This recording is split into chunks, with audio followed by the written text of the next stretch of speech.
Ações são investimento de risco, certo? Mas você sabia que é possível investir em ações quase sem risco? Quer aprender como? Assiste a nossa aula.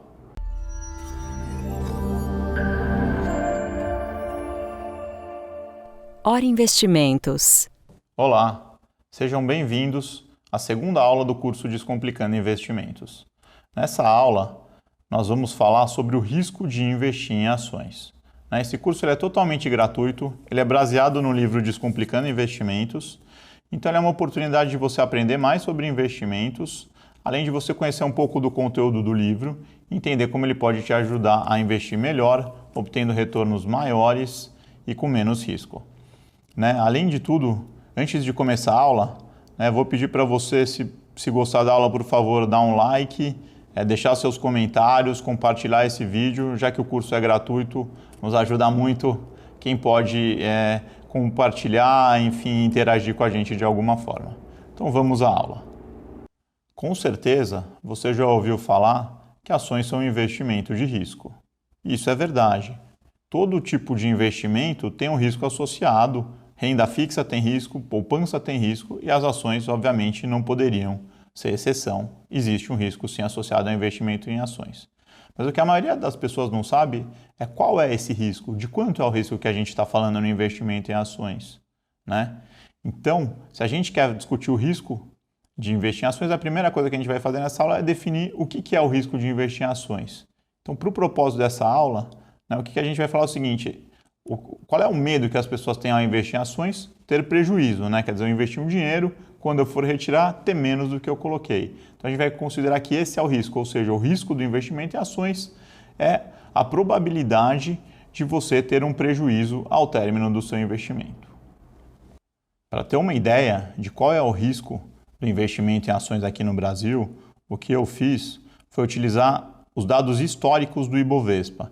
Então eu peguei os dados de 1996 até 2018, que é o período pós-plano real, é um período onde a gente tem uma inflação razoavelmente baixa e aí a gente consegue analisar bem o que aconteceu. Então dá uma olhada nesse gráfico, que aí você vai ver, vai entender melhor qual é o risco de investir em ações. Analisando esse gráfico, o que a gente vê é que a gente tem a divisão de subperíodos, de pequenos períodos dentro desse período todo. Então, por exemplo, quando a gente fala de um dia, a gente analisou todos os dias entre 1996 e 2018, e aí fazendo a conta, o que a gente vê é que 48% dos dias tiveram prejuízo e logo 52% foram de lucro. Quando a gente também olhou todas as semanas nesse período, 44% delas geraram prejuízo. Olhamos todos os meses, 42% dos meses geraram prejuízo, logo 58% dos meses foram de ganho para o Ibovespa nesse período. Depois a gente olhou todos os anos, 23 anos entre 1996 e 2018, 43% dos anos foram de prejuízo. Então aqui a gente via uma tendência de queda, no ano teve basicamente uma estabilidade até uma leve alta, e aí depois nós pegamos os períodos mais longos, então nós pegamos todos os períodos de 5 anos. Então, por exemplo, o primeiro período foi de 1996 a 2000. Aí o segundo período de 5 anos foi de 1997 a 2001. O terceiro, de 1998 a 2002. E assim sucessivamente até o último período, de 2014 até 2018. E aí o que a gente viu é que 17% desses períodos de 5 anos geraram prejuízo, logo 83% dos períodos de 5 anos geraram lucro. E aí quando a gente vê 10 anos, a gente não encontrou nenhum período de 10 anos com prejuízo.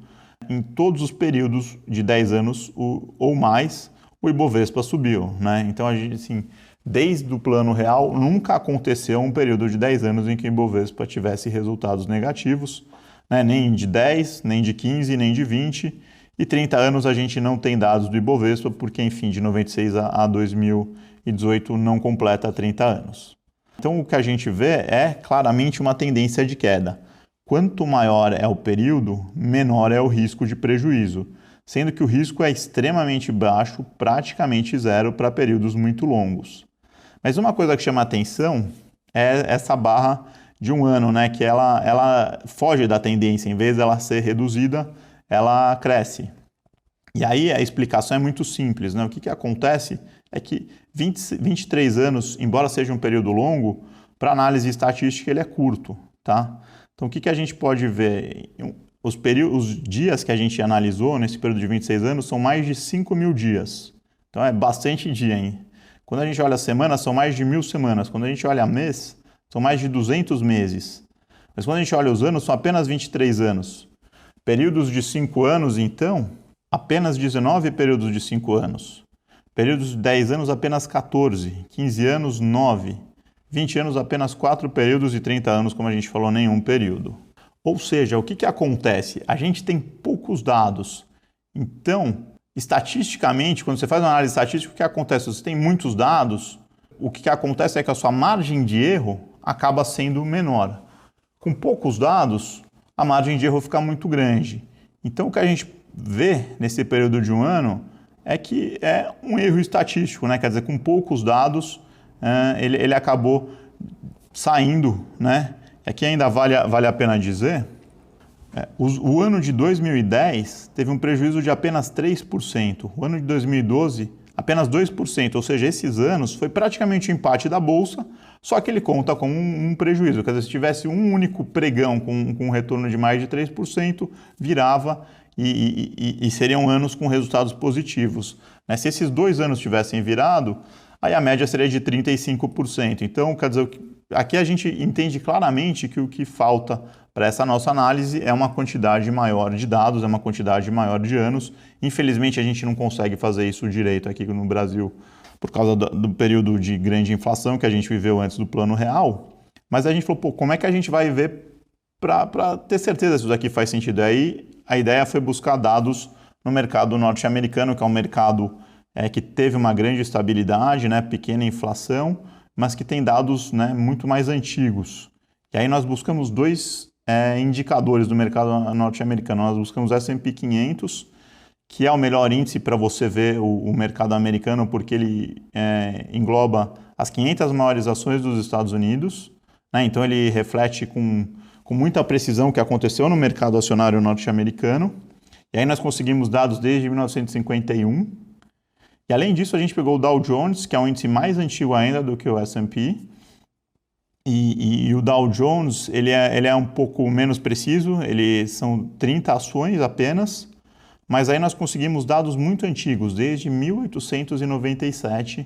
Então a gente tem 121 anos de dados do Dow Jones, e aí a gente consegue, né, ter uma quantidade de anos e de períodos maiores grande, e aí a nossa margem de erro da nossa análise é muito reduzida. Então vamos olhar agora o gráfico com os dados dos indicadores norte-americanos. Claramente a gente vê que existe uma tendência de queda muito grande quanto maior é o tempo do investimento em ações.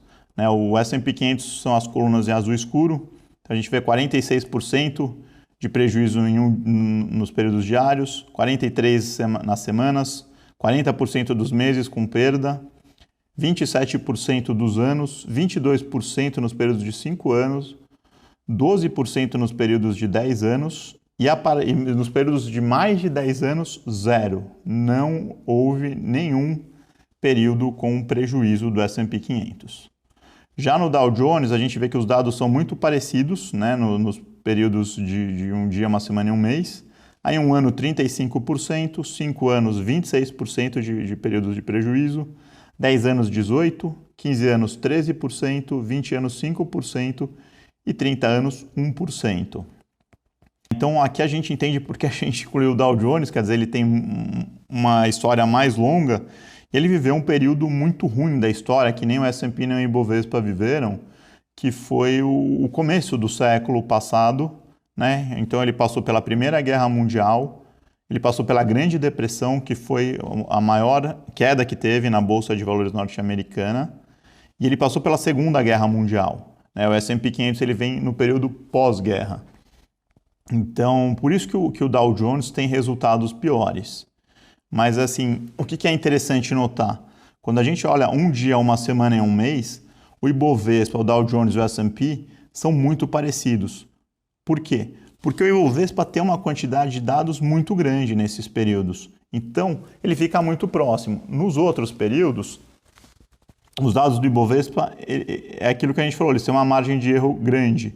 Mas olhando os dados dos indicadores norte-americanos, o que a gente vê é que a tendência é clara de queda, que o risco se aproxima de zero, mas não dá para falar que o risco é zero, mas o fato é o risco fica muito pequeno quando você investe em ações a longo prazo, né? Vale ainda destacar que esse único período, né, de prejuízo de 30 anos do Dow Jones foi um período em que ele viu a Primeira Guerra Mundial inteira e a pior parte da Grande Depressão, que foi de 29 até 31. Então, quer dizer, aí a gente entende o porquê, né? E todos esses períodos de 15 e 20 anos do Dow Jones que tiveram prejuízos, todos, sem exceção, passaram pela Grande Depressão. Então, quer dizer assim, o risco de investir em ações ele é muito baixo, ele é próximo de zero. Se a gente viver algo parecido com a Grande Depressão, né, no futuro, nos próximos 10, 20, 30, sei lá quantos anos que a gente vai investir, é possível que a gente tenha períodos de longo prazo de prejuízo. Mas se a gente viver períodos normais, né, como os que a gente viveu atualmente, é muito improvável que haja prejuízo no investimento em ações se ele for feito a longo prazo, né? E de períodos normais, né, quer dizer, se você lê jornal, se você acompanha as notícias, você sabe que crise no mercado financeiro é praticamente todo ano. Toda hora tem uma crise, toda hora tem um motivo. Nos últimos anos aqui no Brasil não parou de estourar crise, greve de caminhoneiro, eleição, Lava Jato, e mesmo assim a Bolsa subiu pra caramba. Então, quer dizer, o que a gente está falando é, para você ter prejuízo num período longo, é porque realmente é necessário ter um período muito negro, né? Quer dizer, aí você consegue entender o que foi a Grande Depressão, que foi algo, né, quer dizer, muito pior do que qualquer coisa que nós passamos aqui no Brasil ou lá nos Estados Unidos, nos períodos mais recentes, nas últimas décadas. Bom, a conclusão que eu espero que você tenha observando esse gráfico é de que o risco de investir em ações para curto prazo é muito alto, né? Um dia, uma semana, um mês, o risco é extremamente elevado. Por mais que o retorno em ações seja bom, o risco não compensa, né? Quer dizer, o risco que está correndo não compensa esse potencial de ganho. Em um ano, que muita gente fala, um ano longo prazo, um ano para ações é curto prazo, né? Claramente você vê aí no gráfico. E mesmo 5 anos, onde aí o risco já está bem reduzido, ainda é um período onde o investimento em ações não faz muito sentido, porque o risco ainda é elevado, né? Então, você tem um investimento de curto prazo, entre 5 e 10 anos, você pode ter um pouquinho em ações. Agora, quando a gente olha os períodos maiores de 10 anos, aí, na verdade, o risco fica extremamente baixo. Basicamente, o que a gente pode falar é se a gente não tiver nenhum desastre, nenhuma coisa comparada com a Grande Depressão, apenas essas crises normais que a gente tem tido, muito dificilmente você vai ter prejuízo a investir em ações. E, na verdade, é o contrário. Na verdade, deixa de ser arriscado investir em ações no longo prazo e o risco é você não investir em ações, né? Eu falo isso porque hoje a taxa de juros Selic ela está em 6%, enquanto que o rendimento médio das ações desde o início do Plano Real é de 13% ao ano. Então é mais do que o dobro. E aí a gente está falando de um ano, e quando se você conhece um pouco de juros compostos, você sabe que essa diferença ao longo de um período grande de investimentos, 10, 20, 30 anos, aí a gente está falando que é muitas vezes maior o retorno. Então o ponto vale muito a pena investir em ações, porque aí o risco ficou baixo e o retorno é muito alto, né? Então, quando o pessoal fala só investimento para longo prazo, é porque no longo prazo a relação risco-retorno fica muito interessante. No curto prazo não tem milagre, né? Quer dizer, se você estava assistindo essa aula esperando um milagre, que eu ia te falar um jeito de você nunca perder, isso não existe, né? Quer dizer, no mercado de ações, o risco para o curto prazo é muito alto, o risco para o longo prazo é baixo, o retorno é muito alto em todos esses cenários, mas aí a relação risco-retorno ela é interessante quando passa de 10 anos. Então, né, quer dizer, se você quer investir para se aposentar, você quer investir para criar um grande patrimônio, se você está investindo para fazer uma grande aquisição de um imóvel, faz todo sentido investir em ações. Na verdade, o risco é não investir em ações, ter um retorno muito baixo e no futuro não realizar os seus sonhos. Bom, essa foi a aula, espero que você tenha gostado, espero que você tenha entendido. Se ficou alguma dúvida, fica à vontade para deixar um comentário com as suas questões que a gente vai responder.